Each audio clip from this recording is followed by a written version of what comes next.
विषयी तुम्ही म्हणलात की त्यांचे सहकारी सुद्धा बोलतायत. त्यांचे सहकारी असे म्हणतात की मोदी खूप कमी वेळ झोपतायत. हे ठोस तब्येतीविषयीची माहिती तुमच्या कानापर्यंत झोप न येणे सुद्धा आजाराचं लक्षण आहे. झोप न येणं हे गंभीर आजाराचं लक्षण आहे. जर ते कमी वेळ झोपतात असं कोणी सांगायचं असेल तर एक माणूस इतके वर्ष झोपत नाही आणि त्या झोपेचं राजकारण करतो, तर कमी झोप येणं किंवा झोप न येणं हे सुद्धा प्रकृती बिघडल्याचं लक्षण आहे किंवा मानसिक स्वास्थ्य ठीक नाही, चिंतेमुळे त्यांना झोप लागत नाही, हे सुद्धा त्यांचं आरोग्य बिघडल्याचं लक्षण आहे.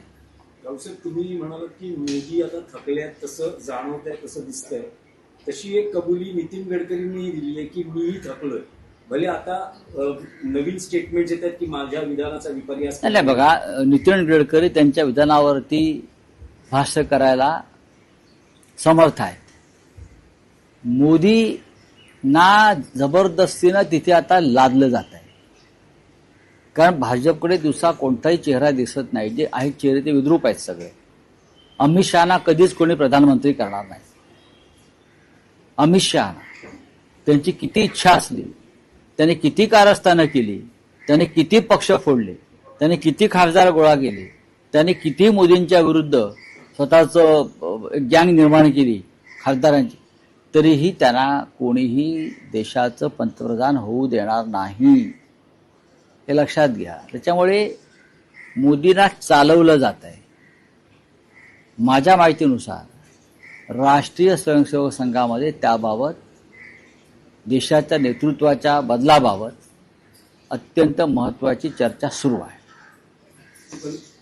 देवेंद्र फडणवीस यांनी भाजपच्या केंद्रीय समितीमध्ये जाणं किंवा त्यांची वर्णी लागणं, याकडे तुम्ही कसं पाहता? मी तुम्हाला वारंवार म्हटलंय, त्यांना केंद्रात जावं लागेल. मग ती त्यांच्या पक्षाची राष्ट्रीय कार्यकारिणी, केंद्रीय समिती, आणि त्याचबरोबर त्यांना माझ्या माहितीनुसार पक्क्या त्यांना केंद्रातली जबाबदारी सुद्धा घ्यावी लागेल. ते किती नाही म्हणत असले तरी ही सुरुवात आहे त्यांनी केंद्रात जाण्याची, आणि वारंवार दिल्लीत त्यासाठीच जात आहेत. अमित शहांबरोबर कोणताही कार्यक्षम माणूस काम करायला तयार नाही मंत्रिमंडळात. ही अनेक ज्येष्ठ भाजप नेत्यांची भूमिका आहे आणि ती मोदींना माहिती आहे. आता भाजपचे लोक म्हणतील तुम्हाला हे कसं, म्हणजे मी खोटं बोलतोय का? असं नाही आहे. माझ्याकडे पक्की माहिती.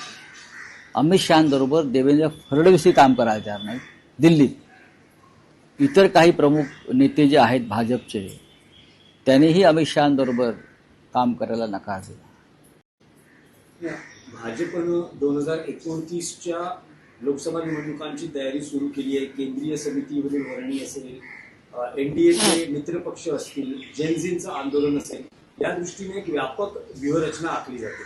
इंडिया अलायन्सची साधारण 2 महिन्यापूर्वी बैठक पार पडली. असं ठरलं होतं की हैदराबादमध्ये 13 ऑगस्टला बैठक पार पडेल इंडिया अलायन्सची. तर राहुल गांधींची या संदर्भात काही बोलणं आलंय का? कारण एका मुलाखतीत, म्हणजे तुम्हीच घेतलेल्या मुलाखतीत उद्धव ठाकरेंनी इंडिया अलायन्सच्या भवितव्यावर काही विधान केलं. इंडिया अलायन्सचं भवितव्य हे चांगलं आहे. जेन झीच्या मागे इंडिया ब्लॉक नसता. लोकशाही मराठी ऐका, पहा, जागरूक रहा.